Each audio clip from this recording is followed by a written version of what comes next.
Ladies and gentlemen, welcome back.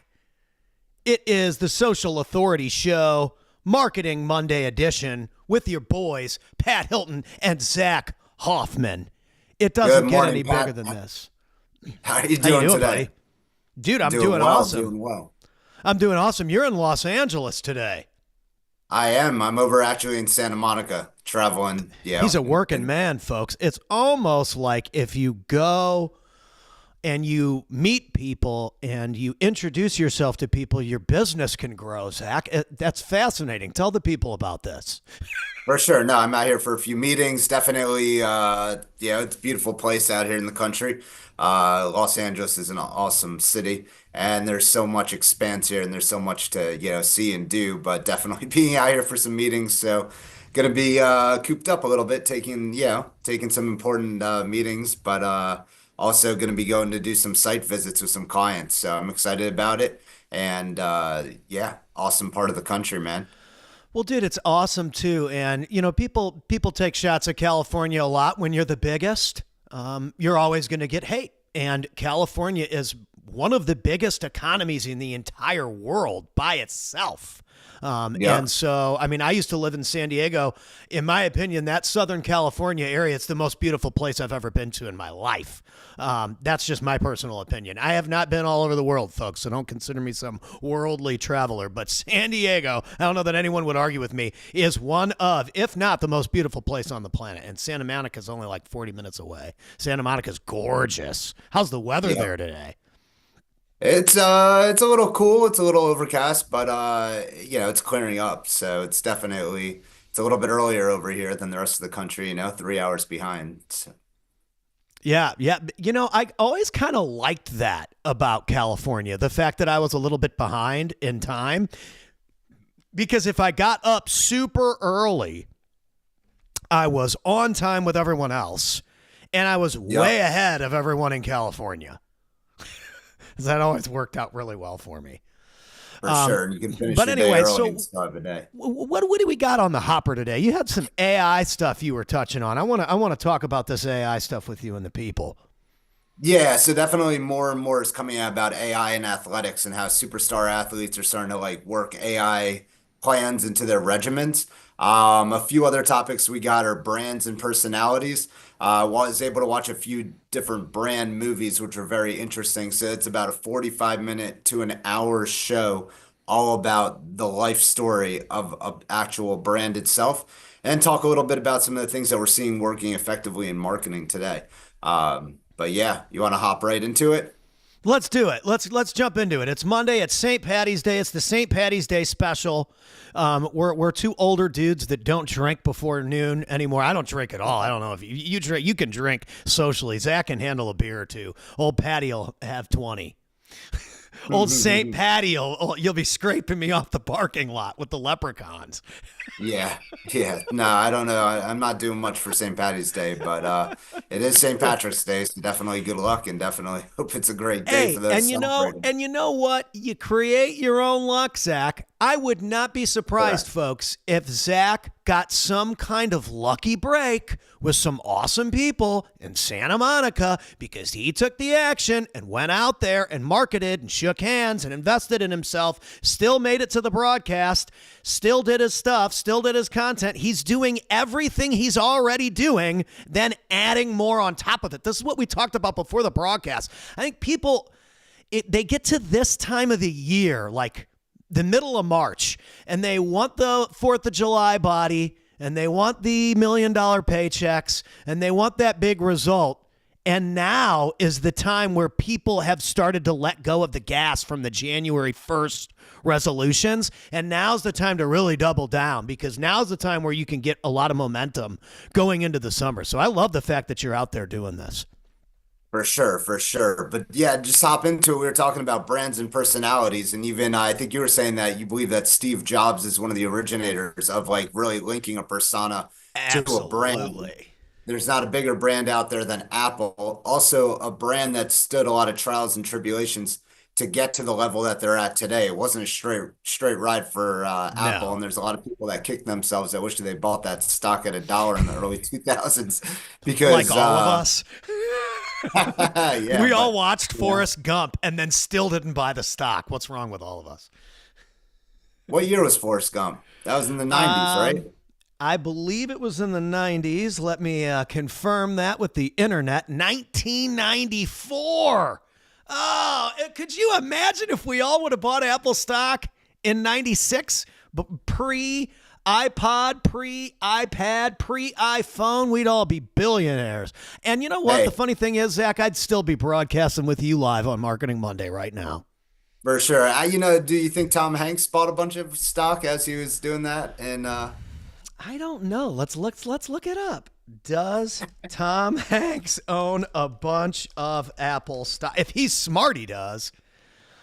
While oh, it's he not definitely practiced it in his while script, it's right? not publicly confirmed, he does have a multi-year deal with Apple TV Plus through his own production company, Playtone. So number one, he has his own production company that they produce content for Apple TV Plus. Uh, That's crazy. Apple TV Plus, what the heck is that? just another streaming service out there. More streaming. If you're not streaming, why aren't you streaming? Even Pat and Zach are streaming. For sure, for sure. Well, to jump into it, definitely some of these movies I was able to see. One was a Delta movie called The Steepest Climb, and then another one was the Porsche movie called Edith. So the Delta movie talked a lot about their trials and tribulations throughout time, essentially surviving 9/11, then the economic recession, then they also had the pandemic. And these were all instrumental events when you run an airline that basically took a big shot at Delta. But the team over there united together and definitely got the company to a whole nother level. The organization has had a lot of long-term employees and a lot of long-term buildup. It's a very interesting story to just, hear how they grew, how they're integral to the city of Atlanta. And there's a lot that goes into the organization that's, beyond the cover. You look at a lot of these airlines today and you just think they're just, airplanes in the air and but there's people that care. I mean, the people at the airlines, they're dedicated. They're trying to travel, get you to travel places safely, between the pilots, the and the flight attendants and everybody that makes those flights run to the people in the air traffic control towers. I mean, it's an intricate operation that has to happen. But when it came to Delta, they had times when they could barely turn on the lights. And right now, they're one of the leaders in flight. I myself am I'm a loyal Delta fan. I definitely enjoy flying it over other airlines. But it's definitely an interesting story, and it's interesting to see how these organizations and these companies are producing these movies to gain a retained audience to learn more about their organization. It's a great way to storytell and build brand loyalty. It was essentially about a 45-minute to 50-minute movie interviewing various executives, highlighting things that happened in the news. But it told a great story as a consumer as to why you want to be loyal to the brand or continue to work with the brand. Yeah, dude, I think that the storytelling piece of companies and the person that runs the company are essential now because like we always talk about storytelling and marketing, but I think storytelling has just become a part of pop culture because like you said, people watch movies, people watch TV shows, people watch Netflix, they're streaming podcasts, and it's the stories that people tell that invoke the emotion that gets the response. And Oh, for so sure. how do we help brands, personal and business, tell their stories better? That's always what I'm looking at, you know?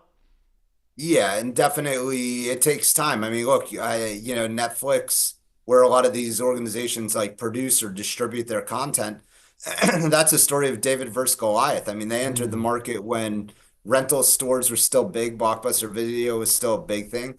And they won, Netflix won in the long haul. But to align with different like stories, the reason the Delta story is so inspiring is because the brand power and just a lot of it is all about loyalty. So when you like go on the flights, you usually meet people that are loyalists to Delta as as passengers, and then you also see an organization where there's, like I said, there's a lot of long-term employees that have been there for a long time, that made sacrifices to stay with them for as long as they have, because it was called the steepest climb because it was definitely a challenge to get to where they are today. It wasn't just a straight shot. And what Yeah. tomorrow brings, who knows? Because even like when COVID happened, I mean, their revenues dropped by literally, it was like 95%, like just astronomical numbers. And it was a really like harrowing story as to like how they bounced back and just really amplified just the story itself that we all just recently lived through. Yeah, and it's something that the quicker the quicker you can reflect on something that already happened. I have talked about this in my book, The Viral Window. When something happens and it's huge, the quicker you cover it and the more precise you are and the quicker you release it, the quicker you get a response from people. Dude, people forget about stuff. I think that's part of the reason why attention spans are so low is because number one, people are moving so much faster. They have less time to sit and consume anything. Back in the day, Led Zeppelin comes out with Stairway to Heaven. People have no problem sitting and listening to the song for 6 or 7 minutes. These days, getting Yeah. someone to do anything for 6 or 7 minutes is a challenge. So taking that relevant stuff and doing a quick review or telling that story keeps it fresh in people's minds, makes them remember it longer.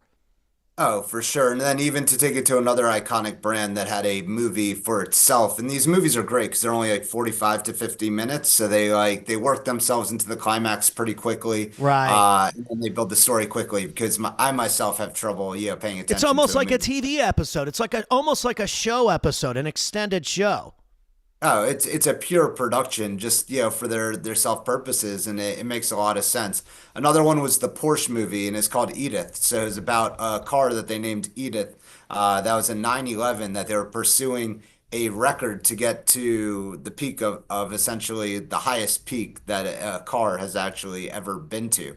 And it was a cool story. And it's another brand where there's a lot of loyalists, like when it comes to the drivers themselves. And an inspiring story because they didn't get it right the first time. They Mm. essentially got to their goal point on the third try, which was their last try. And it was an inspiring story where essentially they had a race car driver that was driving it, and then they had hikers assisting the car in getting to the peak of the mountain Hmm. to get this record. So it wasn't just a drive because there was no way to make it up these mountains in Right. South America that they were climbing to the top of. They were going up to it was over 26,000 feet in elevation to meet the record. And it took persistence, resilience, and a lot of what the inspiration and the work that it takes to be part of their brand was all told in that story. It was very DNA rich to connect with the audience that eventually does, get a Porsche or, has the ability to be part of that club. Essentially, the story of the persistence and the resilience of the Porsche team is inspiring to everyone. It was something to see because this goal of reaching that peak united the entire engineering team, the racing team, and brought people together that never thought they would have worked on such a project just Mm. because of how inspiring it was to be part of it. And there's so many things, so many layers to it, like hiking to 26,000 feet elevation. They say that the oxygen is at like a 30% rate of what you get at sea level. So, even like digging or communicating, all of these things become really complex and challenging. And thinking on your feet to break records and get to that next level is just, it's not, it's definitely takes a strong person to get there. That's crazy. And dude, I bought a Porsche. I drive a Porsche, and it's the best car.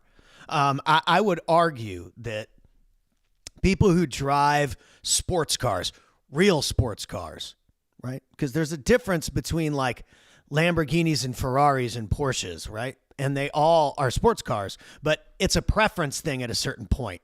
And for me, like Lambos and Ferraris, like it's like those are like the real estate guru cars. You know, the Porsche, that's for the real man that knows that his car is fast, but he doesn't need to be so loud about it. He just knows that he'll take you on the stretch there, on the back stretch. And so I think that it's a representation for me when I get into that car and I drive it every day to the gym. That's where I need to be. I think I look at the car as a vehicle to get me to where I need to be to execute on what I need to do. And there's no excuse. If it gets to X amount of time on the clock and I haven't gone to the gym and the car is sitting downstairs in the garage, what did you even buy this thing for? You're not going to get in it and go use it and make yourself better. And so if you're going to invest in a car that is a more expensive car or something that is your preference and it's a little bit pricier, make sure you use that car to get a result that is so outstanding in your life that no one can argue that that car wasn't the correct purchase for you. Because for me, I am not a car guy. I have one car. It's that one car. I will probably drive that car until it just disintegrates. And so for me, I always grew up like, that's not for me. A Porsche isn't for me. A Bugatti's not. I looked up what's the fastest sports car. It says the Bugatti Chiron Super Sport 300 Plus can achieve a top speed of 304 miles an hour. That's wild. Might be a little bit of a better sports car than mine, even though I ran my mouth. But either way, people, it's a preference thing. Hey, man, it's definitely it's an inspiration thing. But going back to brands and personalities, you know and me, I'll up ramble forever, Zach. Keep us on pace, buddy. Yeah, no, it's definitely when it comes to brands and personalities and telling stories, the Porsche brand does definitely tell an inspiring story of their feat to accomplishments. I'm gonna check out the movie. I'm pumped about that. I'm glad you. Yeah, told me about it. I'll send you the title, like the snapshot. But definitely, Yeah. I'm sure you could find it on YouTube or another viewing platform. Yeah, to keep moving forward as AI keeps bridging into everything we do. There's more and more reports coming out that athletes are utilizing AI in their training.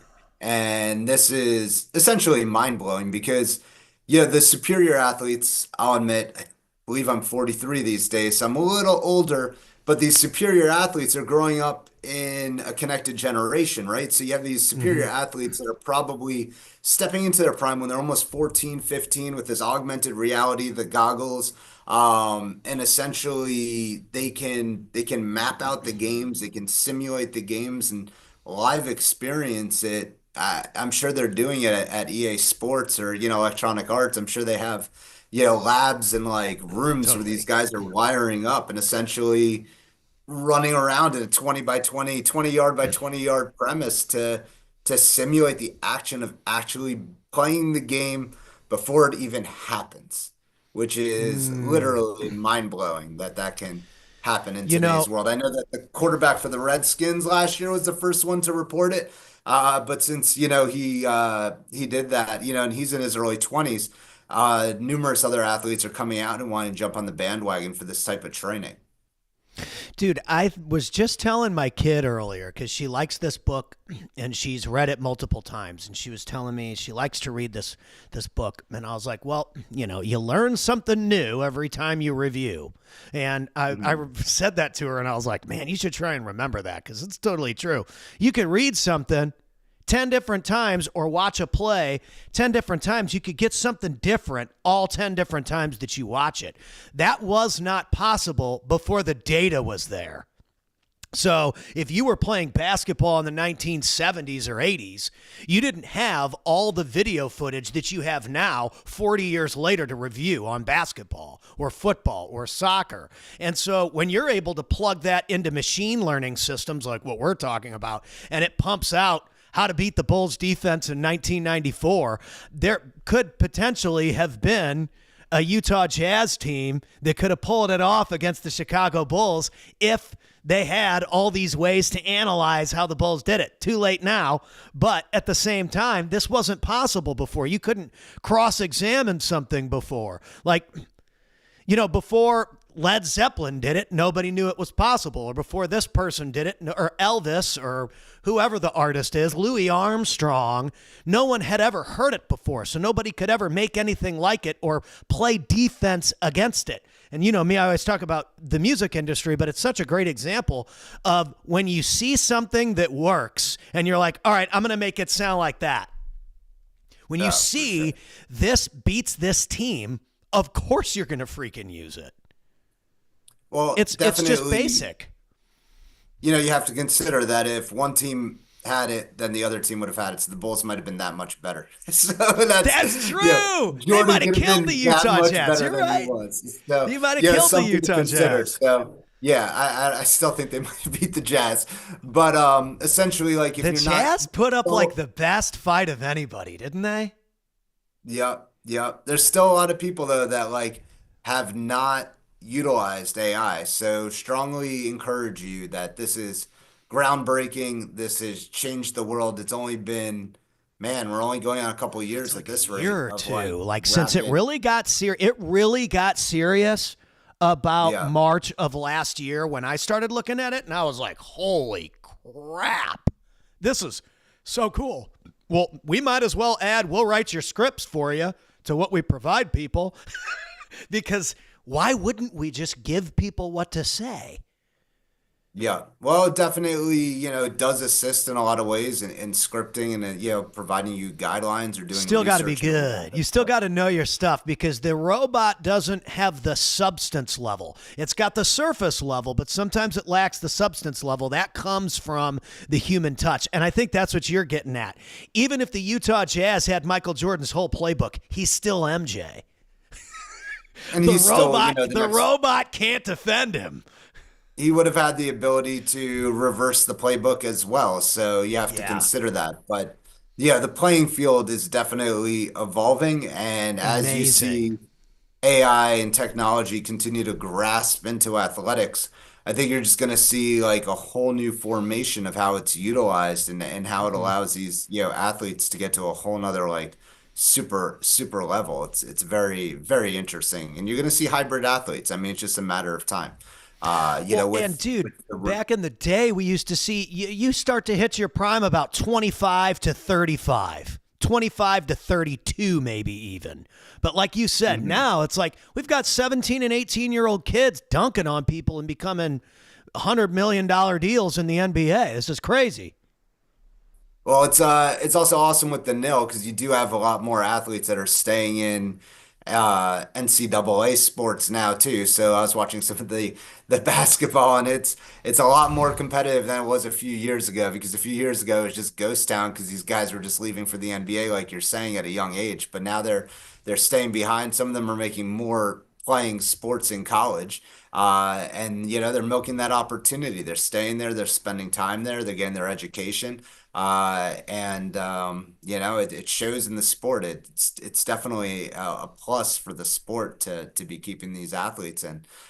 So like I said, I think that you're going to continue to see, AI is just like, if you see it being adopted by like some of the top athletes and like top performers to really accelerate what they're doing, you just seriously have to continue to consider it in the professional workspace and how you're utilizing it or not utilizing it and just giving it a whirl, just like testing it. It's not going to always be the concrete answer. You still have to review your work and do your work, but man, to shy away from it and make believe it's not existing is not something that you should be doing in order to stay ahead.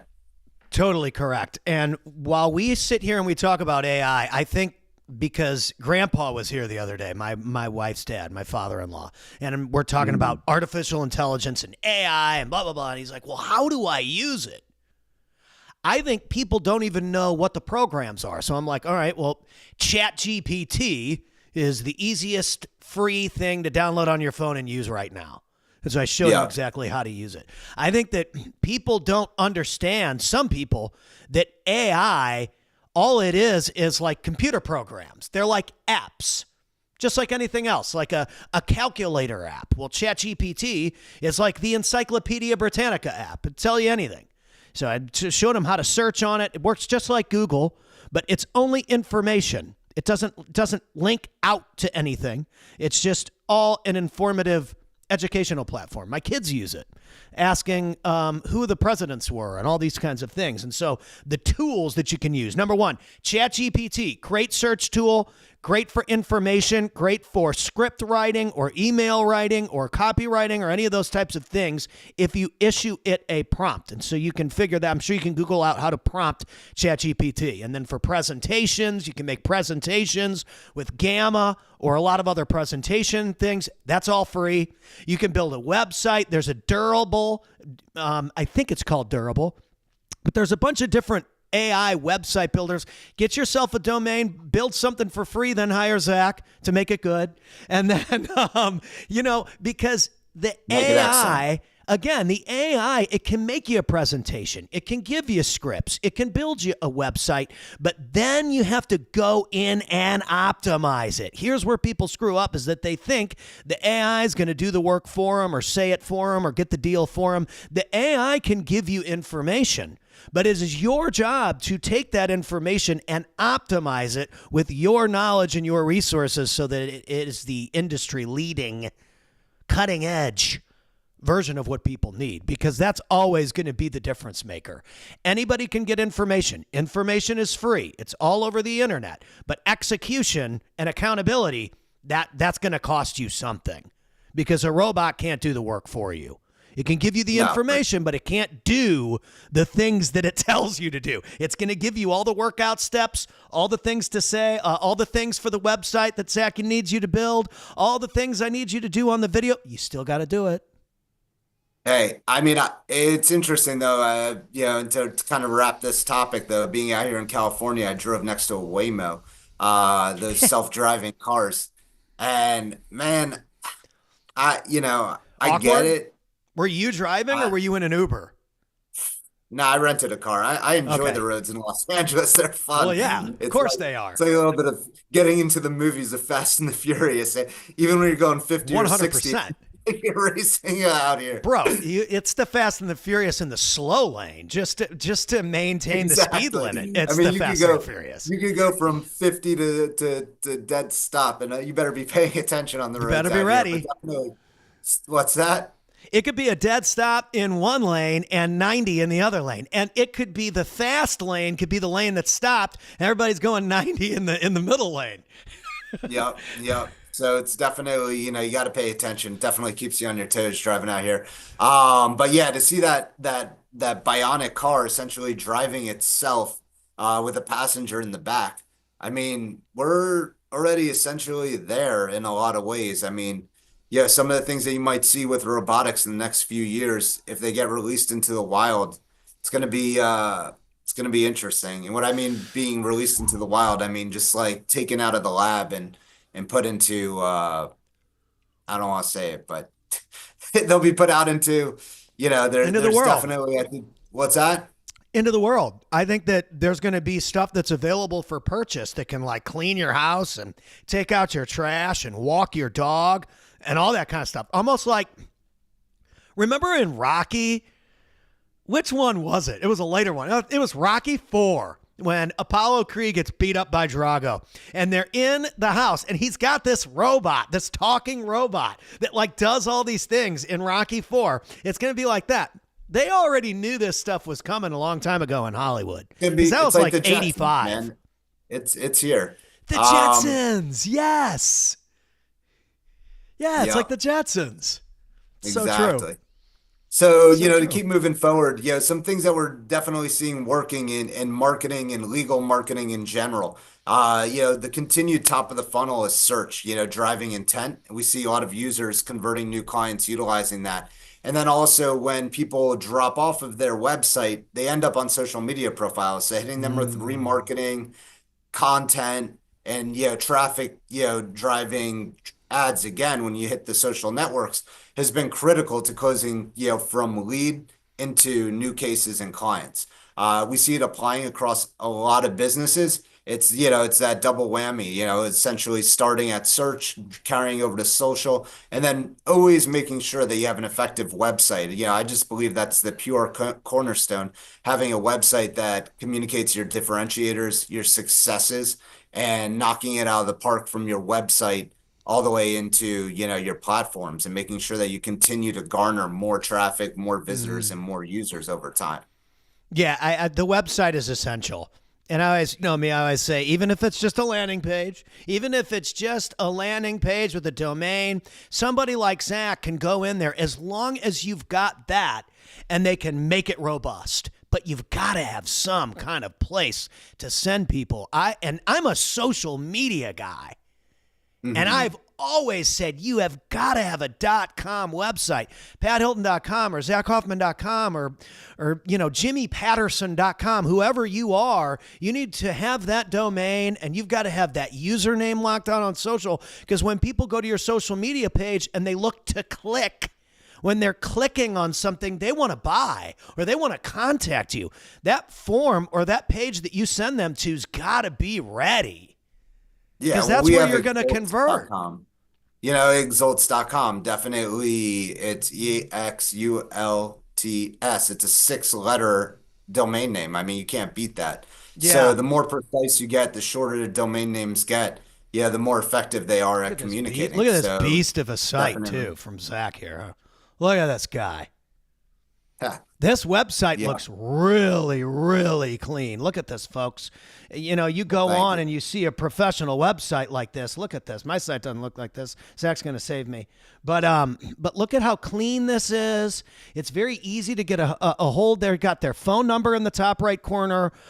Web design, social, search. I mean, he's got all his stuff available. So if you find Zach, you can click right over to his stuff and see this professional presentation. And it's not just Zach Hoffman. It's a business. It's a company. It's a service. It's a brand. You guys got to think For sure. big. What? Yeah, you're Zach Hoffman or I'm Pat Hilton. Where am I leading you guys? I want you to be a social authority. I want you to have a website. I want you to be doing video, like all of these things that Zach and I, or a lot of us all do. It's all connected.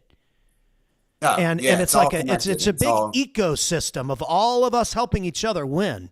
And correct. that's what I think is so cool about the entrepreneur circuit is that most people, 95% of them, want you to win. And they're willing No to help doubt. you get there. It's pretty cool.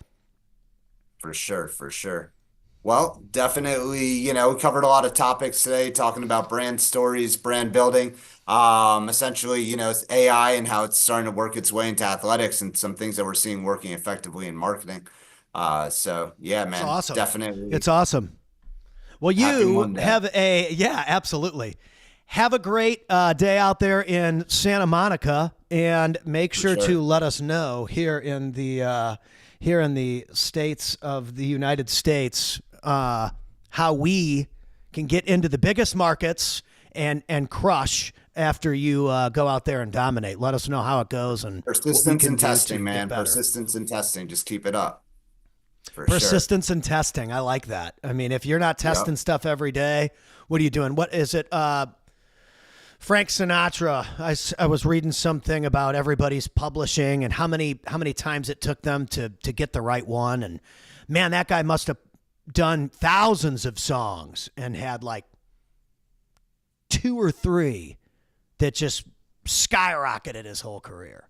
Does it make all the other 1,000 or 1,500 songs trash? No.